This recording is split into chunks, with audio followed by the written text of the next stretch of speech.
अगर आपने voice of Panipat को सब्सक्राइब नहीं किया तो कीजिए, ताकि आप हमारे से जुड़े रहें। मिलेनियम स्कूल से छात्रा से छेड़छाड़ करने के मामले में कोचर फिलहाल जो प्रिंसिपल थे उसने इस्तीफा दे दिया है या उनसे इस्तीफा ले लिया है, ये भी जांच का विषय है।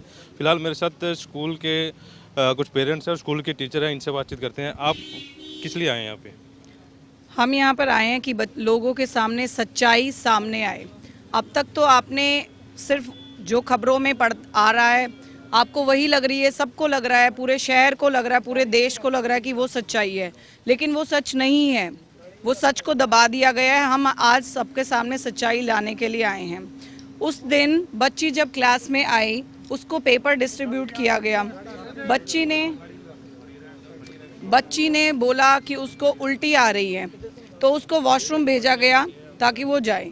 वॉशरूम से 2 मिनट के अंदर बच्ची वापस आ जाती है। बच्ची ने आके सिर्फ हल्का पेन का कंप्लेन किया। अगर उस बच्ची के साथ कोई भी छेड़खानी हुई होती, अगर उसकी शर्ट खींची गई होती, अगर मैं आपकी शर्ट इस तरह कुछ खींचूंगी तो ऑब्वियसली उसके कपड़े कुछ इधर उधर होंगे, लेकिन वो कपड़े बिल्कुल ठीक ठाक थे। कहीं भी बच्ची के बाल नहीं बिखरे हुए थे, ना ही कोई ड्रेस के साथ कोई भी छेड़छाड़ थी। बच्ची बिल्कुल नॉर्मल, उसने आराम से आकर पानी पी के और उसने पेपर करना अपना शुरू कर दिया था।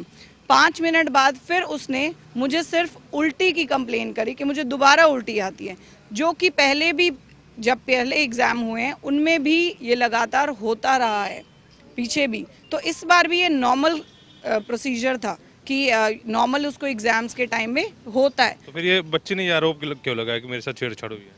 क्योंकि स्कूल में दोबारा जब बच्ची को दोबारा भेजा गया, हमने उससे वॉशरूम में जब दोबारा गई है, दोबारा तो वॉशरूम में नहीं गई, रास्ते में ही उसको हमने कोऑर्डिनेटर के पास चली गई हैं। हमने इन्फर्मरी वाली जो नर्स है हमारी स्कूल की, वो आई हैं, उन्होंने पूरा चेक करने की कोशिश की है, लेकिन बच्ची ने हाथ तक भी नहीं लगाने दिया।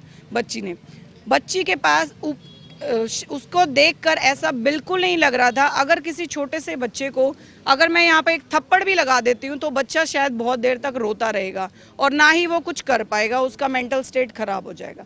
बच्ची ने नॉर्मली बैठ के पेपर किया है अपने आप। जो उसकी क्वेरीज थी उसने सारी क्वेरीज टीचर्स को बुला के क्लियर करी। कुल मिला के मतलब आप ये कहना चाह रहे हैं कि बच्चे के साथ छेड़छाड़ वहाँ नहीं हुई? स्कूल में ऐसा कुछ नहीं हुआ, क्योंकि ये सारा मुद्दा आया शाम को। तो प्रिंसिपल ने इस्तीफा क्यों दे दिया?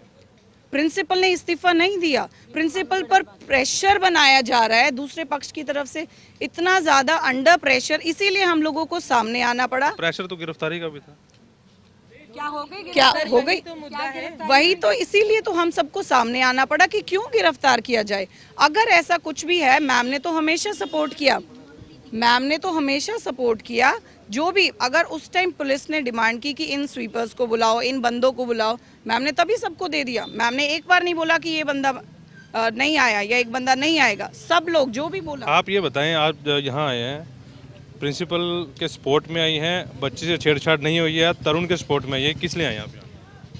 देखो, तरुण से कोई वो नहीं है, हमारा पुलिस इन्वेस्टिगेशन का काम है वो कि वो आरोपी था या नहीं था, वो पुलिस का काम है, हम उसमें दखल अंदाजी नहीं देना चाहते हैं। बच्ची ने साथ छेड़छाड़ स्कूल में नहीं हुई है। स्कूल में अगर किसी के साथ भी छेड़छाड़ होती है, बच्चे की साइकोलॉजी, बच्चे की मेंटल स्टेट ठीक नहीं रहती, वो मैथ्स का पेपर तो एटलीस्ट बिल्कुल ठीक। बड़ा सवाल आप ये बताएं कि बच्ची के साथ छेड़छाड़ नहीं हुई, पुलिस ने तरुण को गिरफ्तार कर लिया, क्या कहीं ना कहीं पुलिस दबाव में काम कर रही है? मुझे ये लगता है कि पुलिस उनके दबाव में काम कर रही है, क्योंकि उन्होंने ऐसा प्रेशर क्रिएट करा है 2 दिन में। तो हमारी प्रिंसिपल से रेजिग्नेशन क्यों मांगा गया? आरोपी को पकड़ो, उसको फांसी दो, चाहे जो मर्जी करो उसका, वो कोर्ट तय करेगी। प्रिंसिपल से रेजिग्नेशन क्यों मांगा गया? क्या उनका प्रेशर नहीं था? ये उनकी यही तो बात थी कि प्रिंसिपल को अरेस्ट करो, उनकी ये तो बात ही नहीं थी कि आरोपी को पकड़ो। उन्होंने कहीं ये बोला ही नहीं कि आरोपी को पकड़ो। तो आप क्या मानते हैं कि सारे मामले में राजनीति हो रही है? बिल्कुल हो रही है। अगर ये बच्ची का मामला था, पहले उसके दोषी को पकड़वाया जाना चाहिए था, फिर उसके बाद कहते भी प्रिंसिपल ये अब एक्शन ले, अब उसको हटाओ या स्कूल बंद कराओ। ये पहले क्यों उठ गया मुद्दा कि इस्तीफा दे और इन्हें गिरफ्तार करो? किस लिए उठा ये मुद्दा? आप क्या कहना चाहिए? उन्हें किसी और से कुछ मतलब नहीं था, उन्हें सिर्फ ये था, पता नहीं उन्होंने अपनी कोई पर्सनल खुंदक निकाली है, दैट वी डोंट नो, लेकिन उन्हें ये था कि उसका तो कोई नाम ही नहीं कि कितने साल की सजा मेरी लड़की के साथ अगर कोई कर दे, खा जाऊं अगले को पढ़ के। लेकिन नहीं, उनका था प्रिंसिपल प्रिंसिपल प्रिंसिपल। आज ये प्रिंसिपल के लिए बोला, शायद कल किसी और के लिए बोलेंगे, कल शिक्षक के लिए भी कल शिक्षक के लिए बोलेंगे। मतलब उनका तो काम हो गया। तो अगर नौकरी करनी है, कुछ करना है तो इज्जत के साथ करनी है, उनकी गालियां खा के नहीं करनी। हम उनकी गालियां सुन के, मतलब हम बहुत हाइपर होने के बाद हमारी मजबूरी है, लेकिन उस हमारी मजबूरी को ये सोचा गया कि हम चुप बैठे क्योंकि हम कल्प्रेट हैं। ऐसा नहीं था, हम वेट एंड वॉच वाली स्थिति के अंदर थे कि वेट एंड वॉच, इन्वेस्टिगेशन होगी, रिजल्ट विल कम। ऐसे कैसे हो सकता है? आपकी बच्ची है समझ लो, मैंने उसका पेपर लिया है और पेपर लेने के बाद बिना चेक किए घर पे जाके भेज दिया कि आपकी बच्ची तो फेल है। चिल्लाओगे नहीं आप? बोलोगे 10 बार देखूंगा मैं, तब बोलूंगा। लेकिन ऐसा कुछ नहीं हुआ। यहाँ इन्होंने क्या हुआ, लड़की के साथ हुआ नहीं हुआ हमें तो नहीं पता इस बात का, लेकिन प्रिंसिपल को पकड़ो, प्रिंसिपल को पकड़ो, प्रिंसिपल को पकड़ो। ये क्या लगता है कौन राजनीति कर रहा है इस सारे मामले में? ये तो पुलिस ही ज्यादा बता सकती है कौन ज्यादा राजनीति कर रहा है। आपको भी पता है? हाँ, नहीं, आप बताएं ना, खुल के बताएं, हमारे को तो पता, आप बताएं कौन ज्यादा राजनीति कर रहा है। जो पेरेंट्स उस हक में आए, मैं सबका समझती हूँ कि कोई भी ऐसा सेंसिटिव इशू लेके हर कोई आगे आएगा। हम भी आगे थे उस लड़की के लिए कि अगर उसको ऐसा कुछ हुआ है तो आरोपी पकड़ा जाए।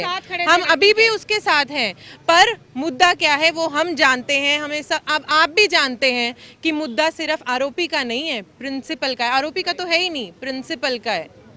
टीचर्स का भी नहीं है, प्रिंसिपल का है। प्रिंसिपल को टारगेट बनाया जा रहा है। ये बात आप भी समझने की कोशिश करें। जो पेरेंट्स उनके साथ आए हैं, हम सब समझ सकते हैं ऐसे इशू के साथ कोई भी साथ आएगा। हम खुद उस बच्ची के साथ हैं। बताएं, आप बताएं। मिलेनियम स्कूल में मेरे 2 बच्चे पढ़ते हैं, 2 साल से ही मैंने उनको करवाया। मिलेनियम स्कूल बहुत ही अच्छा स्कूल है, सेफ है, सिक्योरिटी पर्पज से वो बहुत ही बढ़िया स्कूल है। मैं 2 स्कूल चेंज कर चुकी हूँ। आप सिक्योरिटी की बात की जाए, हमने अपने चैनल पे ये चीज़ दिखाई थी, सिक्योरिटी पर्पज का अंदर का ही सीन दिखाया था कि जो बिजली के पॉइंट जो हैं खुले हुए हैं, जहाँ एसी लगे हुए हैं। हाँ बताएं। मेरा घर मिलेनियम स्कूल के सामने है, बिल्कुल फ्रंट में। वो जो ड्रामा उस टाइम पे चल रहा था वो मैं खुद उस टाइम पे सब कुछ देख रही थी।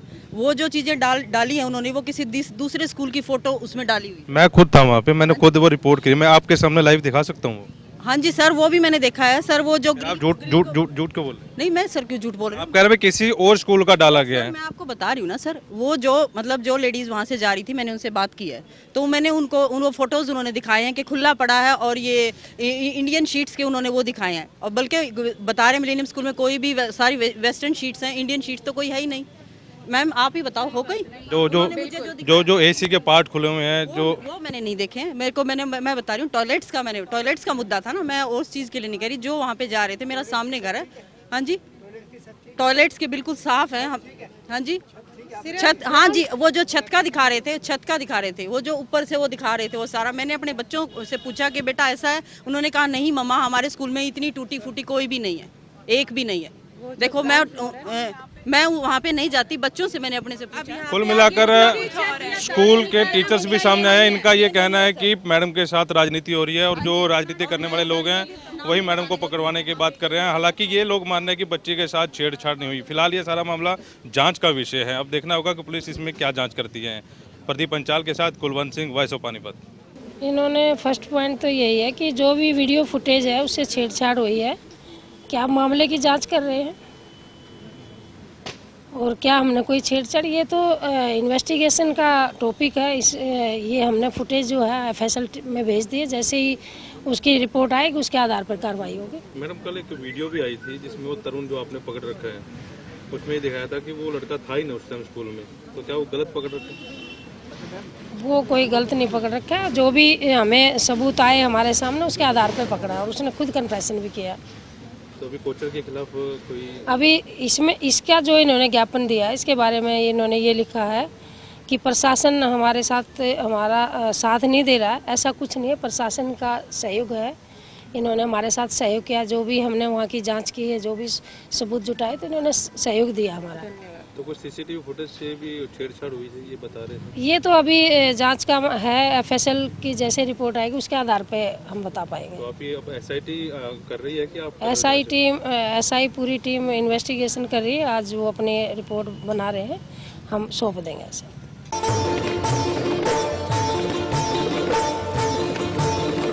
नादिरदानी तुंदिरदानी तादारे तादानी